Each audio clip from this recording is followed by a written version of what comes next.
ಮೊದಲು ನಾನು ನಿಮ್ಗೊಂದು ಸವಾಲ್ ಹಾಕ್ತೀನಿ. ಇಸ್ಲಾಂ ಧರ್ಮದ ಹೆಣ್ಮಕ್ಳ ಬಗ್ಗೆ ಮಾತಾಡುವ ಅಯೋಗ್ಯ ಇವನು. ಪ್ರಾಣಿಯೂ ಅಲ್ಲದಂತಹ ಮನಸ್ಥಿತಿ ಇದ್ದಂತಹ ರಾಕ್ಷಸ ಅವನು ಮುಸಲ್ಮಾನ್ ಹೆಣ್ಮಕ್ಳ ಬಗ್ಗೆ ಎಷ್ಟು ಹೊಲಸಾಗಿ ಮಾತಾಡ್ತಾನಂದ್ರೆ ನಾಯಿ ನನ್ನ ಮಗ. ಅವನು ನಿಮ್ಮ ಹೆಣ್ಣು ಮಕ್ಕಳನ್ನ ಟಾರ್ಗೆಟ್ ಮಾಡಿ ಮಾತಾಡ್ತಾರೆ, ದಲಿತ ಸಮುದಾಯವನ್ನ ಟಾರ್ಗೆಟ್ ಇಟ್ಕೊಂಡು ಮಾತಾಡ್ತಾರೆ. ಇವ್ರಿಗೆ ದಲಿತರು ಮತ್ತು ಮೈನಾರಿಟಿ ಹೆಣ್ಣು ಮಕ್ಕಳು ಇವ್ರಿಗೆ ಏನು ಅಂತ ನನ್ಗೆ ಅರ್ಥ ಆಗ್ತಾ ಇಲ್ಲ. ಹಿಂದುತ್ವ, ನಾವು ಸನಾತನ ಧರ್ಮದವರು ಅಂತ ಹೇಳ್ಕೊಂಡು ಈ ಮನುವಾದಿಗಳು ಸಮಾಜವನ್ನ ಒಂದು ಕೆಟ್ಟ ದಾರಿಯಲ್ಲಿ ತಗೊಂಡೋಗ್ತಾ ಇದ್ದಾರೆ. ಆದ್ರೆ ಇದೇ ಎಲ್ಲಾ ಸಮುದಾಯದವರು ಒಂದಾಗಿ ಈ 3% ಅಥವಾ 4% ಏನಿದ್ದಾರೆ ಮನುವಾದಿಗಳು, ಅವ್ರನ್ನ ಮೆಟ್ಟಿ ನಿಲ್ಲುವ ಕಾಲ ಬಹಳ ಹತ್ತಿರದಲ್ಲಿ ಬರ್ತಾ ಇದೆ. ಕಾಂಗ್ರೆಸ್ ಸರ್ಕಾರ ಬಂದ್ರು ಕೂಡ ಇವತ್ತು ರಾಜ್ಯದಲ್ಲಿ ಒಬ್ಬ ನಾಯಕ ಆಗಿರ್ಬೋದು, ಒಬ್ಬ ನಾಯಕಿ ಆಗಿರ್ಬೋದು, ಈ ವಿಷಯದ ಬಗ್ಗೆ ಯಾರು ಧ್ವನಿ ಎತ್ತದೇ ಇರುವಂತದ್ದು ಮುಸ್ಲಿಮಾನ್ ಸಮುದಾಯ ಮಾತ್ರ ಅಲ್ಲ, ಎಲ್ಲ ಅಲ್ಪಸಂಖ್ಯಾತ ಸಮುದಾಯ ಆಗಿರ್ಬೋದು, ಇವತ್ತು ದಲಿತ ಸಮುದಾಯಕ್ಕಾಗಿರ್ಬಹುದು, ನಮ್ಗೆ ಕಾಂಗ್ರೆಸ್ ಪಕ್ಷದ ಮೇಲೆ ಕೂಡ ಬಹಳ ನೋವು ನಾವು ಇವತ್ತು ಹಂಚಿಕೊಳ್ತಾ ಇದ್ದೇವೆ. इतनी गलत बात करते हैं, हम इतना ही चाहते हैं कि उनको अरेस्ट किया जाए और उनके ऊपर कार्रवाई की जाए. ಪ್ರಭಾಕರ್ ಭಟ್ ಹೇಳಿಕೆ ಖಂಡಿಸಿ ಮಹಿಳೆಯರು ಪ್ರತಿಭಟನೆ. ಇಂಡಿಪೆಂಡೆಂಟ್ ಸಂಗ್ರಾಮ್ ನ್ಯೂಸ್ಗೆ ಸ್ವಾಗತ. ನಾನು ಎಂಎಂ ನದಾಫ್. ಇತ್ತೀಚೆಗೆ ಮಂಡ್ಯದಲ್ಲಿ ನಡೆದ ಕಾರ್ಯಕ್ರಮದಲ್ಲಿ ಮುಸ್ಲಿಮರ ಮಹಿಳೆಯರ ಬಗ್ಗೆ ಅವಹೇಳನಕಾರಿ ಮಾತನಾಡಿದ್ದನ್ನು ತೀವ್ರವಾಗಿ ಖಂಡಿಸಿ ಮಹಿಳೆಯರು ಇಂದು ಧಾರವಾಡ ಜಿಲ್ಲಾ ಅಧಿಕಾರಿಗಳ ಕಚೇರಿ ಎದುರು ಸಾಂಕೇತಿಕವಾಗಿ ಪ್ರತಿಭಟನೆ ನಡೆಸಿದರು. ನಂತರ ಜಿಲ್ಲಾಧಿಕಾರಿಗಳ ಮುಖಾಂತರ ಮುಖ್ಯಮಂತ್ರಿಗಳಿಗೆ ಮನವಿ ಪತ್ರವನ್ನು ಸಲ್ಲಿಸಿದರು.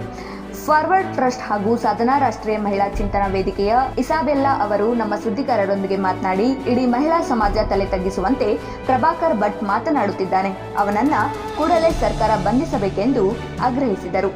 ಈ ಪ್ರತಿಭಟನೆಯಲ್ಲಿ ಮುಸ್ಲಿಂ ಮಹಿಳೆಯರು ಭಾಗವಹಿಸಿದ್ದರು.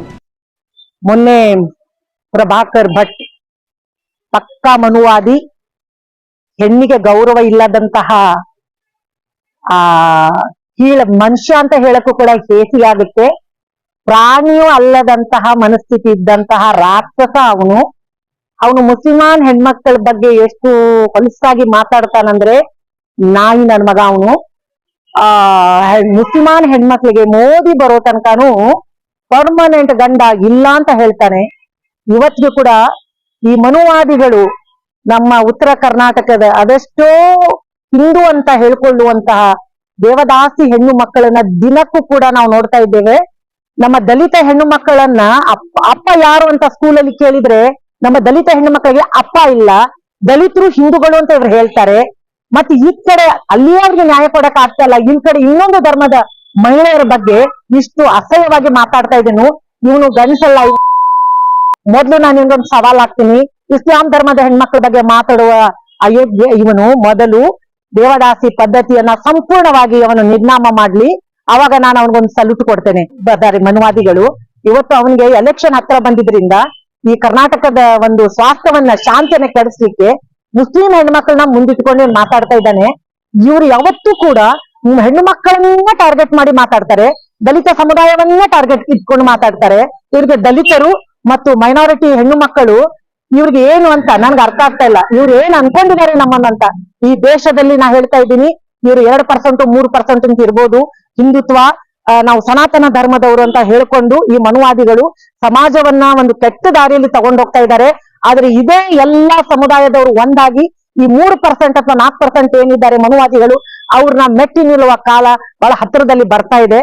ಆಲ್ರೆಡಿ ಈಗ ನಾನು ವಿನಂತಿ ಮಾಡುವುದೇನಂದ್ರೆ, ಆಲ್ರೆಡಿ ಕರ್ನಾಟಕ ಸರ್ಕಾರದಲ್ಲಿ ಅವನ ಮೇಲೆ ನಜ್ಮಾ ಅವರು ಆಲ್ರೆಡಿ ಈಗ FIR ಮಾಡ್ತಿದ್ದಾರೆ.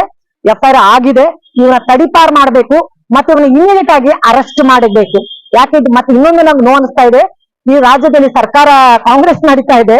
ಕಾಂಗ್ರೆಸ್ಸಿನ ಮಹಿಳೆಯರ ಬಗ್ಗೆ ಮಾತಾಡುವಂತ ಮಹಿಳಾವಾದಿಗಳು ಈ ಘಟನೆ ಆಗಿ 2 ದಿನ ಆದ್ರೂ ಕೂಡ ರಾಜ್ಯದಲ್ಲಿ ಒಂದು ಹೆಣ್ಮಕ್ಳು ಕೂಡ ಬಂದಿಲ್ಲ. ಅಂದ್ರೆ ಮುಸ್ಲಿಮಾನ್ ಹೆಣ್ಮಕ್ಳಿಗೆ ಅನ್ಯಾಯದ ಮುಸ್ಲಿಮಾನ್ ಹೆಣ್ಮಕ್ಳು ಧ್ವನಿ ಮಾಡ್ಬೇಕು, ಮತ್ತೆ ದಲಿತ ಹೆಣ್ಣು ಮಕ್ಕಳಿಗೆ ಆದಾಗ ದಲಿತ ಹೆಣ್ಣು ಮಕ್ಕಳು ಧ್ವನಿ ಮಾಡ್ಬೇಕು. ಇದು ನನ್ನ ದೇಶದ ಸಂಸ್ಕೃತಿ ಅಲ್ಲ, ನನ್ನ ನಾಡಿನ ಸಂಸ್ಕೃತಿ ಅಲ್ಲ. ಕುವೆಂಪು ಬೇಂದ್ರೆ ಇರುವಂತಹ ಸುಂದರವಾದ ನಾಡಿನಲ್ಲಿ ನಾವು ಇದು ಒಂದು ಶಾಂತಿಯ ನಾವು ತೋಟದಲ್ಲಿರುವಂತಹ ಹೂಗಳು. ಹಾಗಾಗಿ ಈಗ ನನ್ಗೆ ಅನಿಸ್ತಾ ಇದೆ, ಕಾಂಗ್ರೆಸ್ ಸರ್ಕಾರ ಇದ್ರು ಕೂಡ ನಮ್ಗೆ ಭದ್ರತೆ ಇಲ್ಲ. ಆಮೇಲೆ ಬಿಜೆಪಿಯಲ್ಲಿ ಮೊದ್ಲೇ ನಮ್ಗೆ ಬ್ಯಾಲೆನ್ಸ್ ಮಾಡ್ಲಿಕ್ಕೆ, ನಮ್ಗೆ ಬದುಕಲಿಕ್ಕೆ ನಮ್ಗೆ ಬಿಡ್ತಾ ಇಲ್ಲ. ನಮ್ಮ ಬದುಕುವ ಹಕ್ಕನ್ನ ಕಿತ್ಕೊಳ್ತಾ ಇದ್ದಾರೆ. ಈ ರಾಜ್ಯದಲ್ಲಿ ಕಾಂಗ್ರೆಸ್ ಸರ್ಕಾರ ಬಂದ್ರು ಕೂಡ ಇವತ್ತು ರಾಜ್ಯದಲ್ಲಿ ಒಬ್ಬ ನಾಯಕ ಆಗಿರ್ಬೋದು, ಒಬ್ಬ ನಾಯಕಿ ಆಗಿರ್ಬೋದು, ಈ ವಿಷಯದ ಬಗ್ಗೆ ಯಾರು ಧ್ವನಿ ಎತ್ತದೇ ಇರುವಂತದ್ದು ಮುಸ್ಲಿಮಾನ್ ಸಮುದಾಯ ಮಾತ್ರ ಅಲ್ಲ, ಎಲ್ಲ ಅಲ್ಪಸಂಖ್ಯಾತ ಸಮುದಾಯ ಆಗಿರ್ಬೋದು, ಇವತ್ತು ದಲಿತ ಸಮುದಾಯಕ್ಕಾಗಿರ್ಬಹುದು, ನಮ್ಗೆ ಕಾಂಗ್ರೆಸ್ ಪಕ್ಷದ ಮೇಲೆ ಕೂಡ ಬಹಳ ನೋವು ನಾವು ಇವತ್ತು ಹಂಚಿಕೊಳ್ತಾ ಇದ್ದೇವೆ. ಇದ್ರ ಜೊತೆಗೆ ಆ ಪ್ರಭಾಕರ್ಗೆ ಖಂಡಿತವಾಗಿ ಭಟ್ಟನಿಗೆ ನಿಜವಾಗಿ ಮನುವಾದಿಗೆ ಶಿಕ್ಷೆ ಆಗ್ಲೇಬೇಕು, ಅವ್ನಿಗೆ ಅರೆಸ್ಟ್ ಇಮಿಡಿಯೇಟ್ ಮಾಡ್ಬೇಕು. ಇಲ್ಲಾಂದ್ರೆ ಮುಂದಿನ ದಿನಗಳಲ್ಲಿ ಇಡೀ ರಾಜ್ಯದಲ್ಲಿ ನಾವೊಂದು ಎಲ್ಲಾ ಮಹಿಳಾ ಪರ ಸಂಘಟನೆಗಳು ಸೇರ್ಕೊಂಡು ಘೋರವಾದ ಒಂದು ಹೋರಾಟ ನಾವು ಮಾಡೇ ಮಾಡ್ತೀವಿ ಅಂತ ನಾನು ಈ ಸಂದರ್ಭದಲ್ಲಿ ಫಾರ್ವರ್ಡ್ ಮಹಿಳಾ ಸಂಘಟನೆ ಧಾರವಾಡ, ಸಾಧನ ಮಹಿಳಾ ಚಿಂತನ ವೇದಿಕೆ ಧಾರವಾಡ ಇದರ ವತಿಯಿಂದ ಇವತ್ತು ನಾವು ಮನವಿ ಮಾಡ್ಕೊಳ್ತಾ ಇದ್ದೇವೆ. जो अभी हमें न्यूज मिली कि प्रभाकर भट्ट साहब ने जो कहा औरतों के बारे में, क्या हमारे मुसलमानों के हक के बारे में, वो भी एक औरत से ही पैदा हुए हैं। उनकी उम्र तो 80 साल के ऊपर हो गई है। एक बेटी है उनकी है, और कितनी औरतों को उन्होंने देखा, बहन होगी उनकी। क्या औरतों को इतनी इज्जत मिल सकती है? क्या मुसलमान औरतों को क्या खिलौना बना के रखे हैं? क्या इससे पहले मुसलमानों का हक नहीं दिया गया था? अल्हम्दुलिल्लाह हम जब से दुनिया में लाए हैं, यानी दुनिया में आई, तब से औरतों के हक है।